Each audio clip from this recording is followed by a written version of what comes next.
Okay, so let's give Ma'am Jo isang bagsak, dalawang bagsak, at marami pang iba. And congratulations, Ma'am Jo, na iraos din. Pero may hugot-hugot ito. Nagugatan na. So, congratulations, kids. And you're really doing well. So, nakita na ko ang mga bata nga na-improvement yun. Lagi mo kayo nakatunan, especially sa reading na manday-diring how na mubasa. So, be encouraged na ako ng uban na wala, dili ka ayo nag-participate.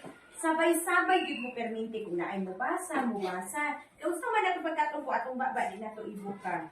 So, kung naay avenue, mamutudlo si ma'am o magpabasa, basa jud. Buhata jud ang ayo kay. Ang pagpaningkamot ni Ma'am Jo, nga mutudlo sa inyo ha, dili na para sa iya ha. Una-una para sa inyo ha. Kung saan man ninyo, pagkahimong teacher, doctor, nurse, police, kung di mo kabalo mo basa, mag-take mo exam, di kabalo mo basa. So, adi, mag-cut-on siya basa. And congratulations, kayo are attentive.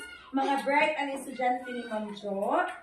And kung inana lang inyong behavior perminti, nindot ka ayo ang flow sa inyong klase. Kaya ang mga efforts ni Ma'am Jo, iyang pagpaningkamot, maghimog lesson plan, maghimog IMs, walay bili kung kamo mga estudyante, walay willingness to learn.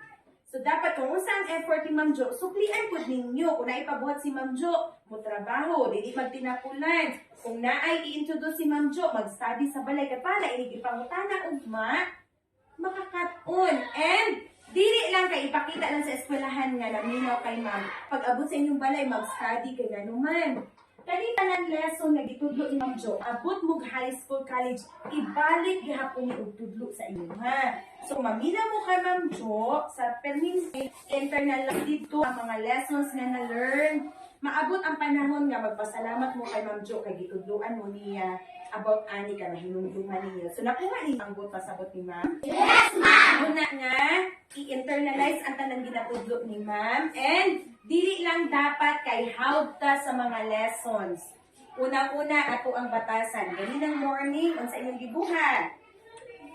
Dili pwede nga hawd kaayo ta sa lesson, bright kay ta sa math, science, and uban pa, pero atong batasan, wala na uyon. So, dapat, be responsible kay grade 3 naman mo grade 4. Okay lang si kinder nga masabtan nga dili manglimpyo. Ano tayo sa inyong balay, inyong mama ang nag-aabaga ka lang sa inyong trabahoon. So, dili, kay idara naman mo, dako naman inyong edad. Di na po gusto nga makitaan pa nga si Ma'am Jo ang manglimpyo sa inyong room. Sabot? Yes, Ma'am! Kinatutuan man mo na mahimo mong responsible.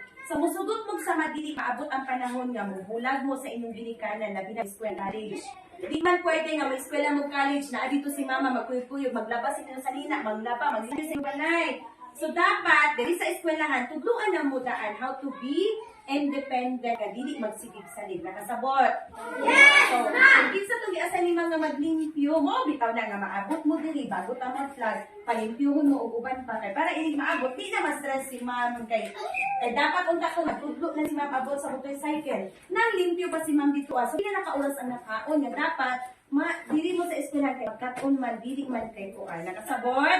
Yes, Ma'am! Okay, so hana lang and wala na yung mag-asa-asa, happy na itong closing. Again, congratulations, kaubanan yung guwapa o talented nga teacher. So that will be all for this afternoon.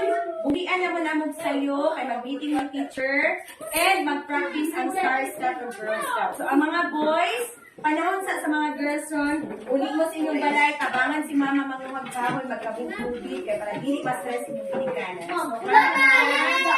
And afternoon. O, napadaw ingon si ma'am. Kanang, ako ang ipaunsa sa inyo ha, kung nakasabot yun mo sa lesson nato,